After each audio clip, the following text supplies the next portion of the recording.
किताब मुकद्दस में से आमूस के दूसरे बाब की तिलावत। खुदावंद यूं फरमाता है कि मोआब के 3 बल्कि 4 गुनाहों के सबब से मैं उसको बेसज़ा न छोड़ूंगा, क्योंकि उसने शाह अदूम की हड्डियों को जलाकर चूना बना दिया है। बस मैं मोआब पर आग भेजूंगा और वो करियूत के कसरों को खा जाएगी, और मोआब ललकार और नरसिंगे की आवाज और शोरो गोगा के दरमियान मरेगा, और मैं काजी को उसके दरमियान से काट डालूंगा और उसके तमाम उम्रा को उसके साथ कत्ल करूंगा। खुदावंद फरमाता है, खुदावंद यूं फरमाता है कि यहूदा के 3 बल्कि 4 गुनाहों के सबब से मैं उसको बेसज़ा न छोड़ूंगा, क्योंकि उन्होंने खुदावंद की शरीयत को रद्द किया और उसके अहकाम की पैरवी न की, और उनके झूठे माबूदों ने जिनकी पैरवी उनके बाप दादा ने की उनको गुमराह किया है।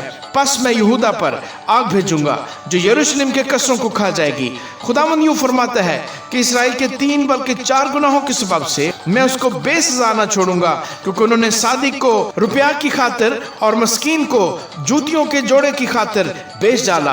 वो मस्कीनों के सर पर की गर्द का भी लालच रखते हैं और हलीमों को उनकी राह से गुमराह करते हैं, और बाप बेटा एक ही औरत के पास जाने से मेरे मुकद्दस नाम की तकफीर करते हैं, और वो हर मज़बा के पास गिरव लिए हुए कपड़ों पर लेटते हैं और अपने खुदा के घर में जुर्माने से खरीदी हुई मैं पीते हैं। हालांकि मैं ही ने उनके सामने से अमोरियों को नेस्त किया जो दीवारों की मानद बुलंद और बलूतों की मानद मजबूत थे। हाँ, मैं ही ने ऊपर से उनका फल बर्बाद किया और नीचे से उनकी जड़ें काटी, और मैं ही तुमको मुल्क मिस्र से निकाल लाया और 40 बरस तक बियाबान में तुम्हारी रहबरी की, ताकि तुम अमोरियों के मुल्क पर काबिज हो जाओ। और मैंने तुम्हारे बेटों में से नबी और तुम्हारे जवानों में से नजीर बर्पा किए। खुदावंद फरमाता है, ऐ बनी इसराइल, क्या ये सच नहीं?